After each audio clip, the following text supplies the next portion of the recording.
바울이 더베와 루스드라의 이름에 거기 디모데라 하는 제자가 있으니 그 어머니는 믿는 유대 여자요 아버지는 헬라인이라. 디모데는 루스드라와 이고니온에 있는 형제들에게 칭찬받는 자니 바울이 그를 데리고 떠나고자 할새 그 지역에 있는 유대인으로 말미암아 그를 데려다가 할례를 행하니 이는 그 사람들이 그의 아버지는 헬라인인 줄 다 알미러라. 아멘. 오늘 3절 중반절에 나와 있는 유대인으로 말미암아 라는 말씀으로 함께 은혜 나누고자 합니다. 여러분, 사람들 중에 지옥을 좋아하는 사람은 아무도 없습니다. 그럼에도 사람들은 자신이 처한 상황이 극히 좋지 않을 때 지옥 같다는 말로 자신의 힘들고 어려움을 대번해서 말하긴 합니다. 그런데 실제로 세상에 지옥이 있죠. 바로 하나님의 은혜가 닿지 않는 곳이 지옥이에요. 하나님의 은혜가 왜 닿지 않습니까? 하나님께 도움도 은혜도 구하지 않는 삶은 여러분 어떻게 해요? 이미 지옥과 같은 삶이에요. 괴로울 수밖에 없어요. 삶의 문제에 죽음의 문제가 해결되지 못한 것이죠. 반대로 이 땅에서 어떤 곳이 천국입니까? 하나님이 다스리는 곳이 천국이에요. 내가 좀 부족하고 어렵더라도 하나님께 도움을 구할 수 있는 믿음이 있다면 그것이 천국의 문이라는 것이죠. 여기에 더해 천국과 지옥은 전혀 상반됨에도 불구하고 공통점이 있습니다. 둘 다 영원하다는 거예요. 한 번 가면 돌이킬 수 없어요. 그러니 내 삶이 지금 이 땅에서 지옥 같다고 여겨진다면 우리는 얼른 하나님의 손길과 은혜가 닿는 곳으로 내 삶의 자리를 옮겨야 돼요. 생각을 바꾸어야 돼요. 사방이 숨도 쉴 수 없을 만큼 지옥 같다고 여겨진다면 그곳이 지금 내가 기도해야 할 자리임을 우리는 기억해야 합니다. 힘들수록 어떻게 그 자리는 내가 기도할 자리예요. 어렵다면 그 자리가 기도할 자리예요. 따라서 성도가 하나님의 자녀로 잘 살아가려면 어떻게 해야 되느냐? 하루를 살아갈 때에 내 삶과 가정과 인생을 하나님께서 다스려 달라고 구하며 하루를 시작하시기 바랍니다. 내 하루를 하나님께 맡길 때, 하나님께서 다스려 주실 때 내 삶과 내 가정과 내 인생은 달라지기 시작하는 거예요. 그 출발점이 달라지는 거예요. 내가 힘써서 내 머리를 써서 하루를 시작한 것과 하나님께 내 삶과 가정과 인생을 맡기고 다스려 달라고 시작하는 하루는 완전히 다른 거예요. 그래서 하나님의 손길과 은혜가 내가 살아내는 하루 동안 모든 곳에서 다 살아가는 우리 성도들이 되시길 바랍니다. 여러분, 세상에서 하나님을 인정하지 못하고 믿지 못하는, 예수를 믿지 못하는 사람들이 흔히들 이렇게 말합니다. 죽어봐야 지옥이 있는지 천국이 있는지 알지 어떻게 합니까? 손해보는 거잖아요. 나는 그래서 교회도 안 가고 예수도 안 믿습니다. 그렇게 말하는 분들을 만날 때가 있어요. 그런데 이런 말은 핑계고 무책임한 거죠. 내가 믿지 못하니까 그 말을 내가 눈으로 보지 못했으니까 내가 그것을 믿지 못했다. 그건 참 어리석은 말이에요. 여러분, 죽어서야 지옥이 있고 천국이 있다는 것을 확인한들 무슨 소용이에요? 이미 내가 갈 곳은 정해졌는데 이미 그때는 늦어버린 거예요. 내가 영원히 살아갈 곳이 이미 정해졌고 바꿀 수가 없어요. 가르쳐주지 않아도 인간이라면 누구나 알고 있는 진리가 있습니다. 그것은 사람은 반드시 누구든지 죽게 돼 있다는 거예요. 죽게 돼 있다는 거예요. 물론 동물들도 죽음을 두려워할 수 있습니다. 그러나 사람만큼은 아니에요. 사람이 왜 죽음을 두려워할까? 예. 죽음이 가까울수록 어떻게 사람들이 솔직해져요. 진실해져요. 예. 왜 그렇습니까? 내가 지금 바로 살지 못한 것에 대한 두려움이 있는 거예요. 심판이 있기 때문에 그렇습니다. 따라서 세상을 살아가는 사람이라면 두 가지를 꼭 잘해야 되는데 그 첫 번째가 바로 살면서 지옥을 체험하지 말고 지옥을 경험하지 말고 하나님의 은혜를 구하고 만나고 그래서 간증하고 살아가는 성도 되시길 바랍니다.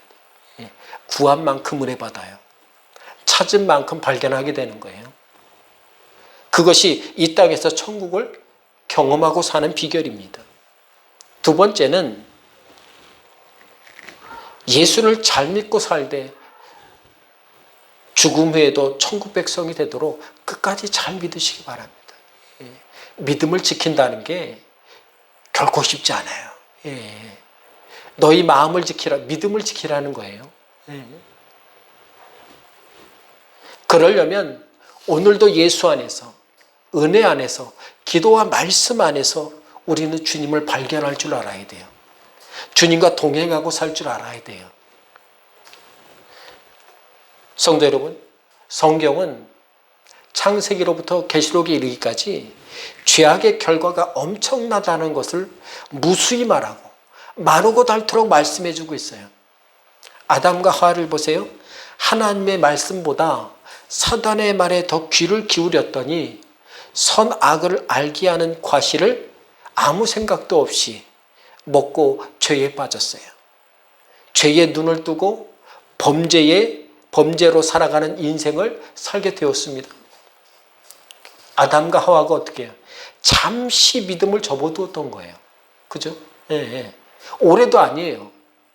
잠시 믿음을 접어두었는데 그 대가로 본인들뿐만 아니라 인류 전체의 죄가 흘러넘치게 되었다는 것이에요. 따라서 성도는 잠시라도 믿음을 접어두고 살지 말아야 돼요. 믿음을 접어둘 때 시험 들어요. 기도를 접어둘 때에 낙심하기 쉬워요. 말씀의 은혜를 접어두고 살 때 여러분 우리는 연락할 수밖에 없는 거예요. 믿음을 접어두지 말고 살아야 은혜도 쉬지 않고 내 삶에 흐르게 된다는 것입니다. 야곱의 아들 10명의 아들들이 한마음이 되어서 11번째 아직 베냐민은 애기였을 때 동생 요셉을 노예로 팔아버렸어요. 10명의 형들이 요셉을 얼마나 미워했습니까? 너 한번 두고 보자. 내가 가만두지 않는다. 이렇게 두고 살았다가 기회가 돼서 동생을 이집트에 팔고 나서 그들 기분이 어땠어요? 알턴니를 뺀 것처럼 마음 편하게 살았습니까? 아니에요. 절대 안 그래요. 내가 미워하는 사람이 죽고 괴로우면 여러분 내 기분이 좋을 것 같은데 결코 그렇지 않습니다. 성경은 그걸 가르쳐주고 있어요. 동생을 팔고 나서 그 10명의 형들은 알턴니를 뺀 것과 같이 마음 편하게 산 거 아니에요. 오히려 동생이 늘 눈에 밟혔어요.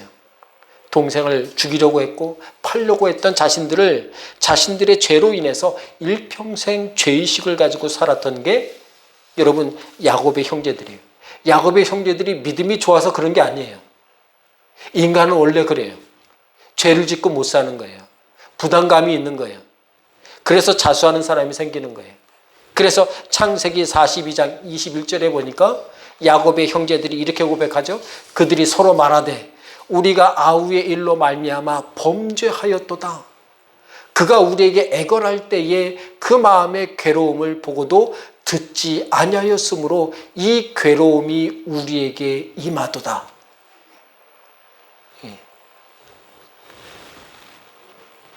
13년 동안 노예로 살던 요셉보다 그 형들이 더 어떻게 마음에 낙심하고 살았어요. 근심하며 살았어요. 죄악한 데 살았어요. 반대로 요셉은 노예로 팔려갔잖아요. 얼마나 괴롭습니까? 근데 그 노예로 팔려감에도 불구하고 요셉은 하나님의 은혜로 살았어요.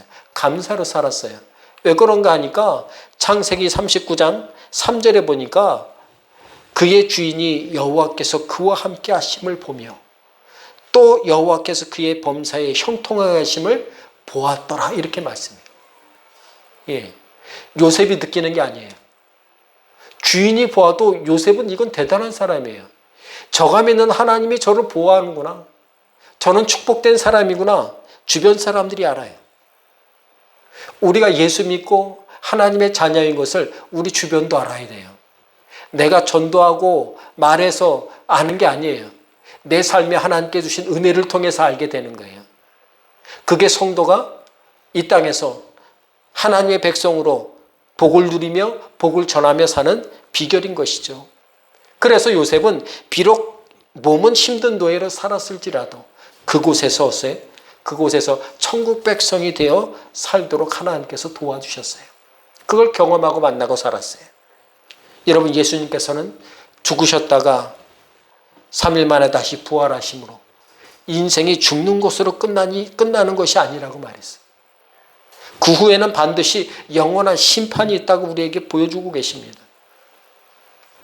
오늘 6월 한 달을 시작하면서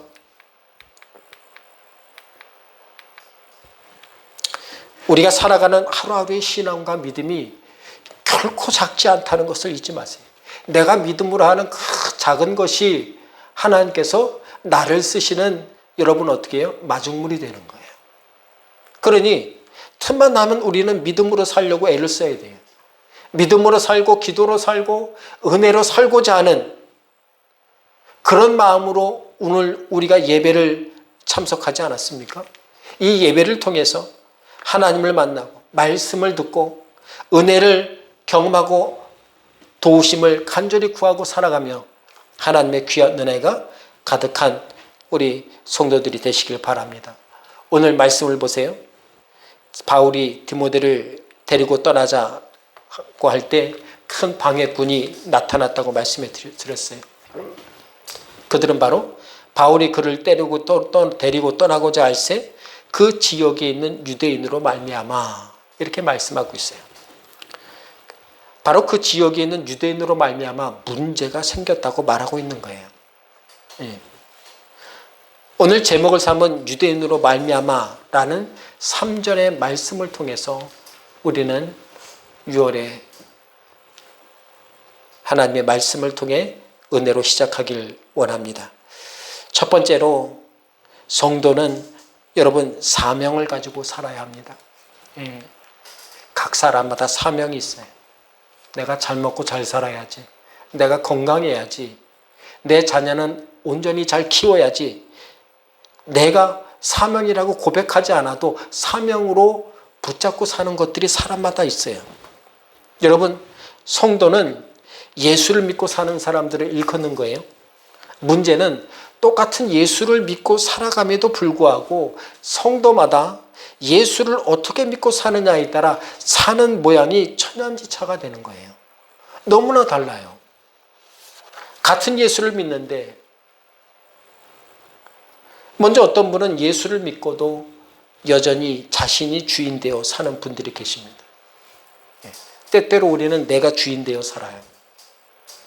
여러분, 내가 살아내야 하는 하루하루마다 내가 주인 되어 살아가게 되면 어떤 일이 일어납니까? 엿장수 마음대로 살게 돼요. 내가 엿장수가 되는 거예요. 내 마음대로예요. 신앙생활을 하고 싶으면 하고 하기 싫으면 기도와 말씀을 쳐다보지도 않는 삶을 살게 되고 마는 거예요. 때론 기분대로 살고 성질대로 살고 상황에 따라 사는 거예요. 그래서 그렇게 살다 보니까 일상을 살면서 어떤 문제에 부딪혀 살게 됩니까?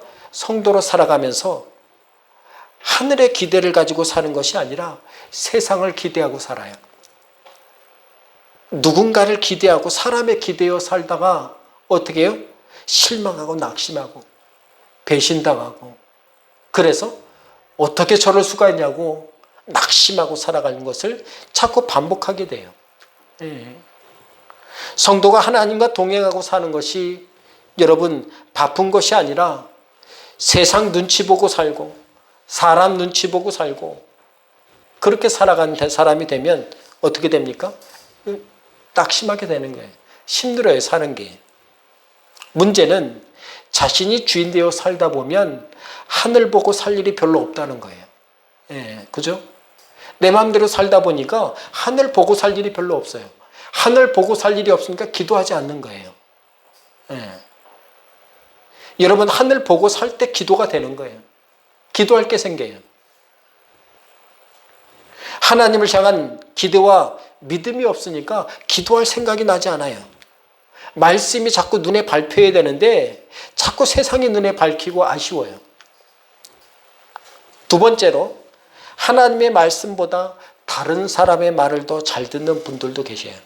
여러분, 세상에 태어나서 누구나 한 번의 생명으로 살아갑니다. 두 번 살아가는 사람이 없어요. 다 처음 사는 인생이에요. 그러니 처음 살다 보니 실수도 많고 잘못된 길을 갔다가 되돌아와야 할 때도 분명히 생깁니다. 그래서 하루하루 잘 살아내는 게 결코 쉽지 않고 불안해요. 불안함의 연속이에요. 너무 불안하다 보니까 사람들이 어떤 결정을 하고 살아갑니까? 내가 무엇인가 결정하고 행동을 옮길 때 불안함이 가득하니까 이것을 실패하면 어떡하지? 하는 생각에 어떻게 합니까? 이 불안감이 생길 때마다 자신의 문제를 이 사람 저 사람에게 자꾸 물어보고 해결하려고 해요. 이럴 땐 어떻게 해야 돼? 저럴 땐 어떻게 해야 돼? 자꾸 물어보게 돼요. 문제는 자신의 인생에 매우 중요한 문제까지도 남에게 묻고 살다 보니까 내 인생을 네이버에 묻고 살 수는 없잖아요. 남에게 묻고 살다 보니까 내 인생이 아니라 남의 인생을 살게 된다는 거예요. 남들이 저렇게 하니까 나도 이렇게 해야지. 남들 자식도 저렇게 하니까 내 자식도 꼭 이래야 돼. 이러다 보면 힘들어요. 사는 게 힘들어요. 고단해요. 성도 여러분, 성도는 하나님이 주신 은혜대로, 믿음대로 꽃을 피고 살아야 됩니다. 그래야 어떻게 해요? 내 삶의 향기가 나는 거예요. 걱정의 꽃을 피면 걱정의 향기가 나게뿐이에요. 우리는 은혜의 꽃을 피워서 은혜의 향기를 맡고 살아야 돼요. 따라서 우리 성도들은 하나님이 주신 말씀을 통해 하늘의 도우심을 가득 만나고 사는 성도가 되어야 합니다. 나를 이 땅에 보내시고 인도하시는 하나님을 경험하고 간증할 때 내 삶이 올바로 가는 거예요. 오늘 본문에 나오는 유대인들을 보세요. 이들의 사명이 무엇입니까? 예수님 시대와 이 사도행전 시대에 변하지 않고 그들이 가지고 있었던 유대인들의 사명을 우리는 가늠해 볼 수 있는데, 유대인들의 사명은 복음을 방해하는 것에 있었어요. 하나님의 은혜가 배가 되는 것이 아니라 하나님의 은혜의 꼬투리를 잡아서 은혜를 뒤엎고 살고 쏟아버리고 살게 하는 것이 그들의 사명이었어요. 안식일에 맹인과 안진뱅이와 또 손 마른 자가 치유되고 구원되는 것을 방해해서 그들을 낙심케 해서 온전히 믿음대로 살지 못하도록 방해하는 게 그들의 사명이에요. 이게 유대인들이었어요. 그렇게 방해하고 사는 유대인들은 행복했습니까? 아니요. 그들도 힘들었어요. 그들도 힘들었어요. 오늘 본문에 나오는 유대인들도 보세요. 그들은 어떻게 살았습니까? 구체적인 예를 들자면 이방인의 피가 흐르는 디모데를 받아들이지 못했어요.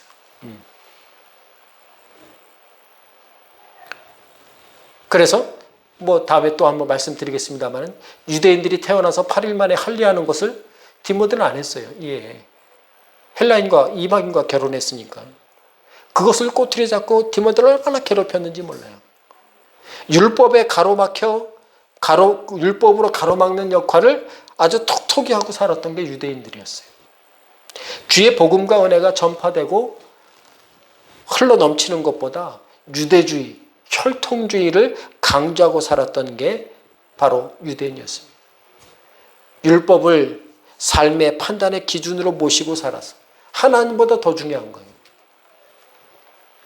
자신들이 가장 중요한 사명으로 여기고 살았어요.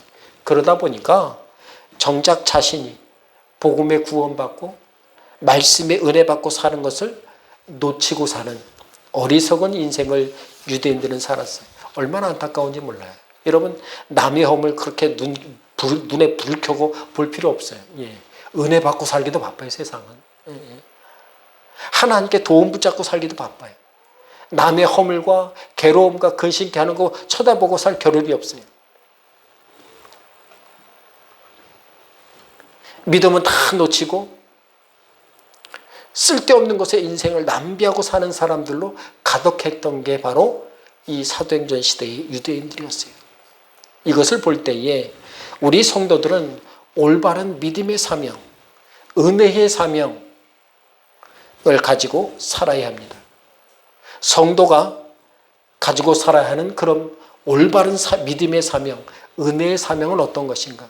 어떻게 우리는 믿음의 사명, 은혜의 사명을 잘 감당하고 살 수 있겠습니까? 여러분, 사명이라는 단어를 주목하세요. 이 사명이라는 한자를 풀어서 말씀드리면 심부름 받은 것을 목숨 걸고 하는 게 사명이에요. 그러니까 뭐예요 이게? 세상적으로 말하면 내가 타고나서 분명히 하고 살아야 될 것들이에요. 예. 운명적으로 있는 거예요. 운명을 믿고 쫓아가는 거예요. 또 심부름이라는 단어를 국어사전적으로 풀이해 보면 부탁받고 그 일을 대신하는 거예요. 예? 도대체 누구한테 부탁을 받은 것입니까? 누구에게 심부름 받은 거예요? 누구에게 심부름 받고 누구에게 부탁받느냐가 인생이 달라지는 거예요. 예. 우리는 어떻게 해요? 하나님께 심부름 받는 거예요. 주께 부탁받은 것. 그게 사명인 거예요. 사랑하는 성도 여러분, 하루를 살아가면서 하나님께서 내게 믿음으로 부탁하신 일을 하고 사시기 바랍니다. 그게 내가 행복의 비결이에요. 내가 감사하고 은혜 충만한 비결이에요. 주님께서 내게 부탁하시고 그래서 내가 받은 믿음의 심부름이 무엇입니까?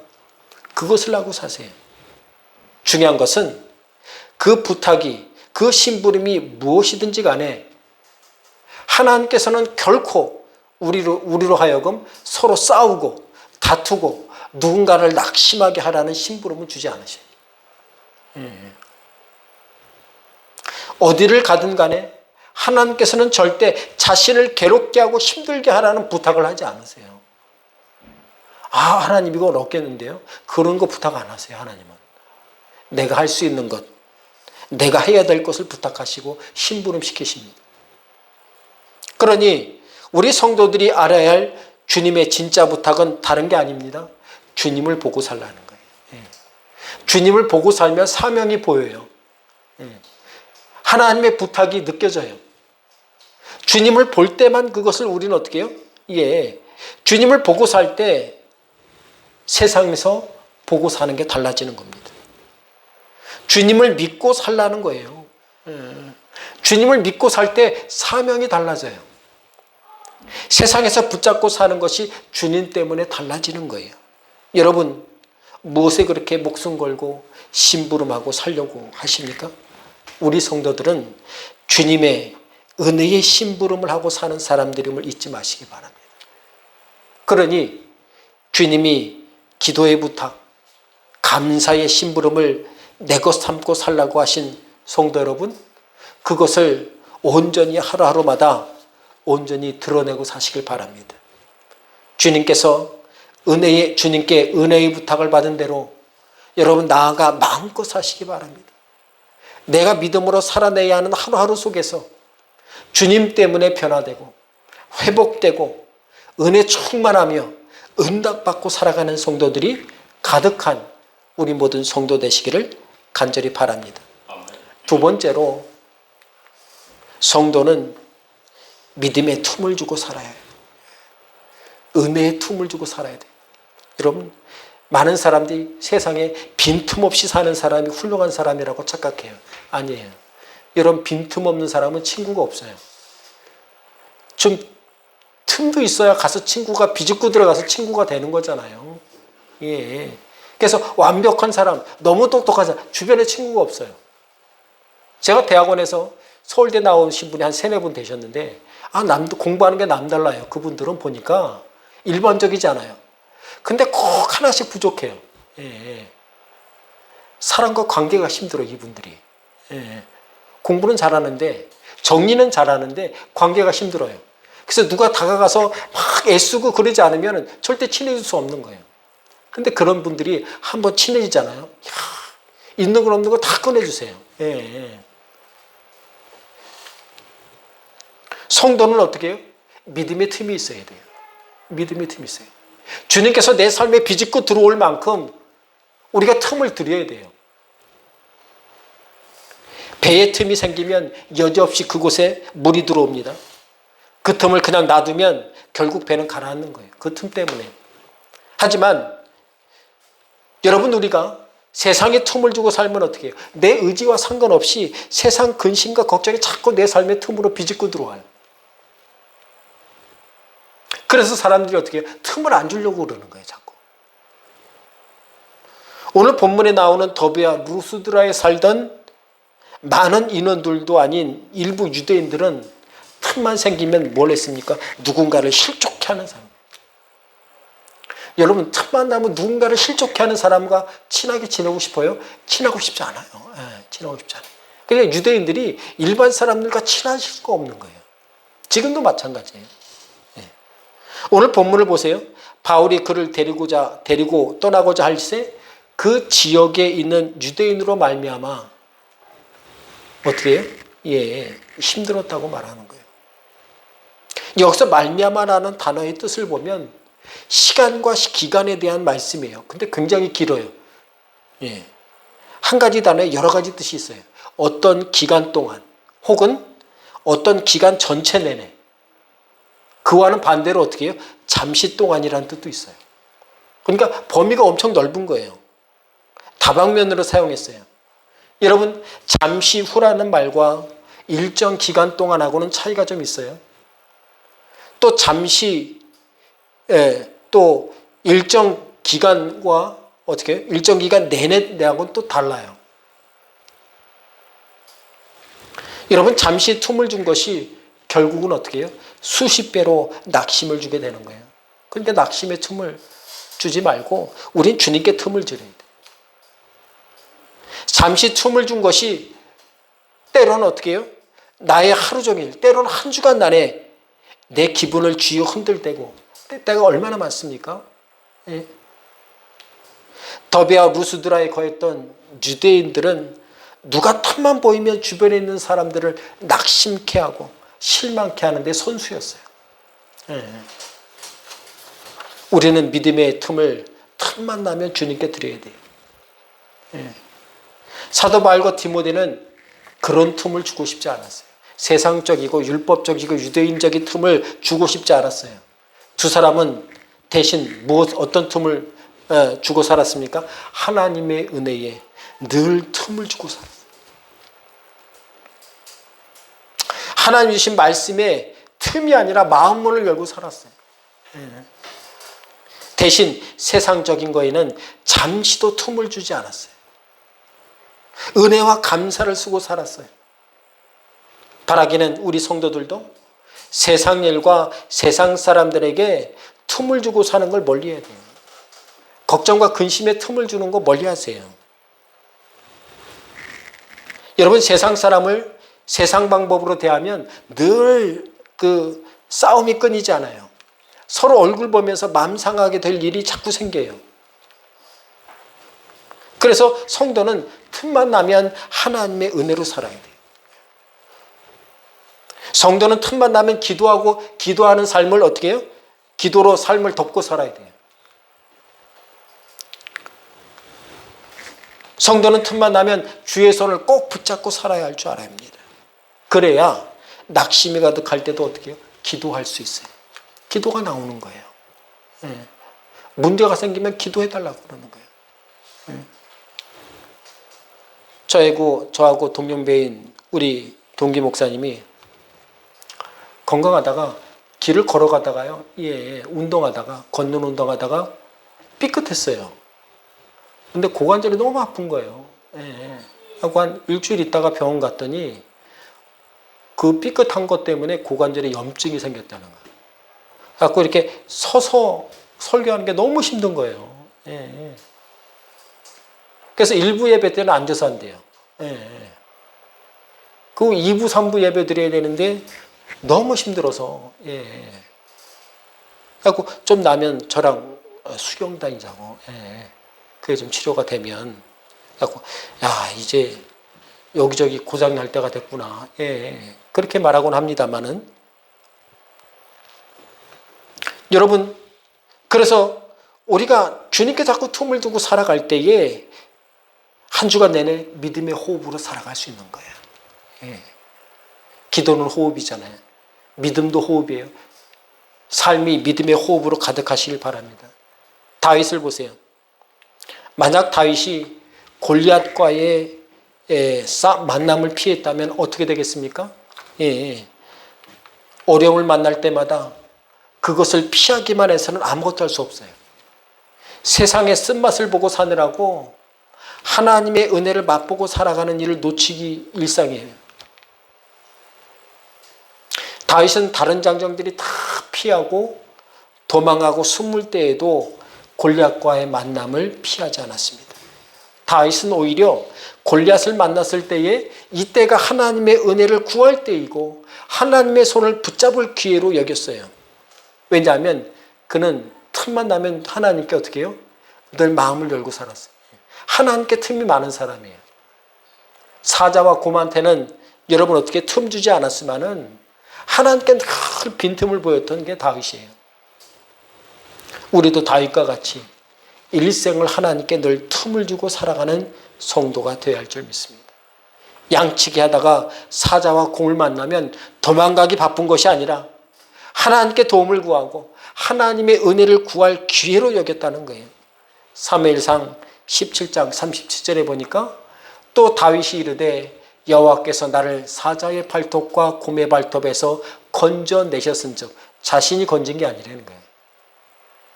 하나님이 그렇게 건지셨은즉 나를 이 블레셋 사람의 손에서도 건져내시리이다. 이렇게 고백을 하는 거예요. 예.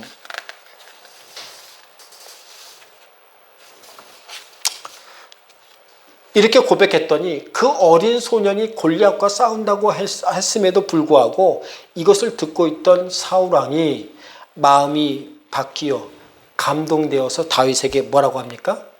사울이 다윗에게 이르되 가라, 여호와께서 너와 함께 하시기를 원하노라. 믿음으로 말했더니 믿음으로 대답하는 거예요.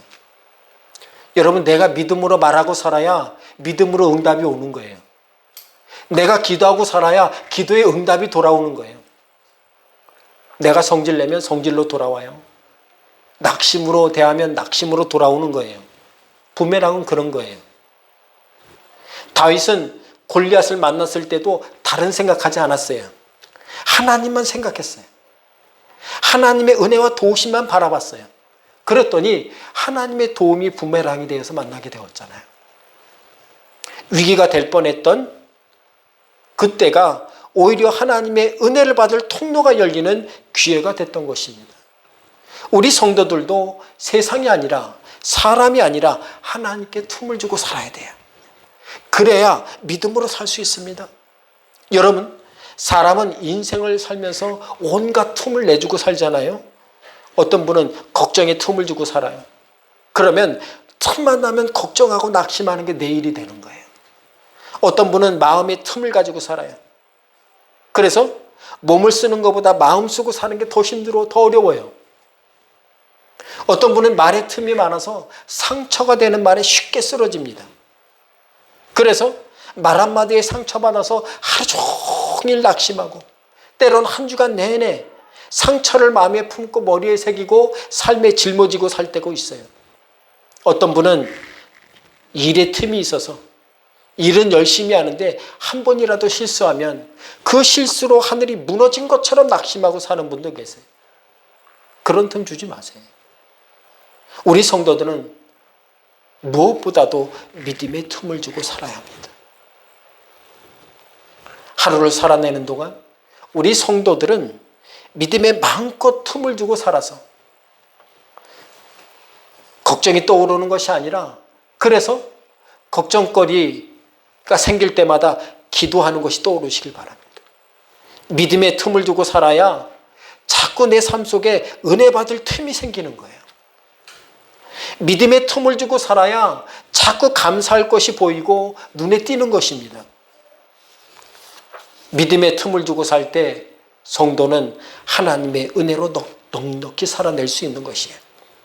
사랑하는 성도 여러분, 우리 모두는 믿음의 눈을 뜨고 살기를 힘써야 합니다. 세상은 돈을 가진 만큼 보인다는 것이 아니에요. 예.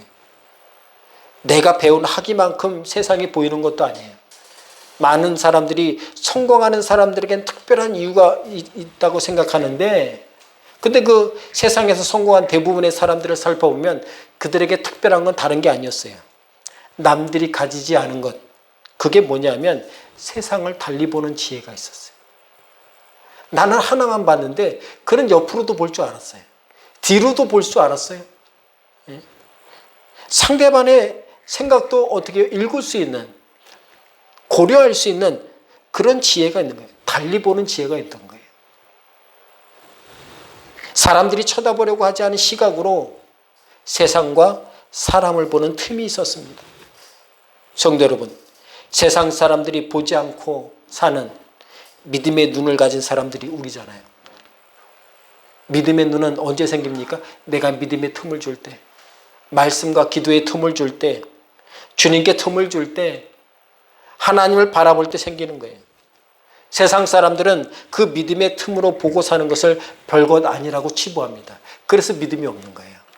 우리는 그 믿음의 틈이 중요하다고 여기니까 이 자리에 앉아 있는 것 아닙니까? 그러니 성도는 어떻게 해요? 믿음의 틈으로 인생을 보고 살아야 돼요. 기도의 틈으로 세상을 보고 살 때 성도는 깨닫게 되는 거예요. 눈에 보이는 것이 세상이 전부가 아니라는 사실을 깨닫게 되는 거예요. 그래서 세상 사람들과 달리 행동하고 달리 선택하고 달리 시간을 쓰게 되는 것이죠. 오늘 본문은 우리에게 세상 사람을 삐뚤어져 보면 모든 것이 책망과 낙심과 걱정거리로 보일 수밖에 없다는 사실을 유대인으로 말미암아라는 말씀을 통해서 우리에게 알려주고 있습니다. 사랑하는 성도 여러분, 틈이 있어서 오히려 금방 친해지게 되는 친구가 있습니다. 주님께서는 내 삶 속에 틈이 가득한 우리를 믿음으로 친구 삼아주세요. 기도의 동무 삼아주세요. 주의 백성으로 살도록 도와주십니다.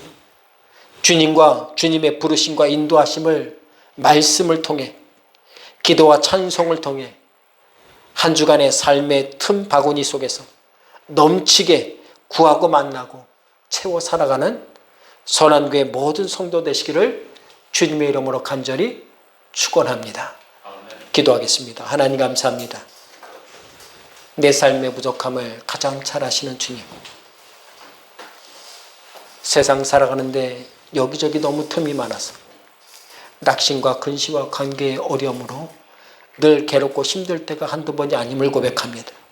주님, 이 시간 믿음의 틈을 주님 앞에 드리오니 그 틈 속으로 하나님의 귀한 은혜가 날마다 내 삶에 비집고 들어오며 드러나며 꽃피며 향기 내며 살도록 주여 역사에 주옵소서. 어려울 때의 기도의 틈이 활짝 열려 하나님께 기도하게 하시고 그 기도가 내 삶에 아버지 귀한 열매로 은혜의 돌파구가 되어 하나님의 귀한 돕는 손길 어디서든 만나고 살도록 역사에 주옵소서. 성령께서 6월에 이 한 달도 주께 의탁하오니 주님께서 책임져 주시고 은혜도 하여 주옵소서. 성령께서 함께 하시고 도와주실 줄 믿어 감사해서 예수님의 이름으로 기도하옵나이다.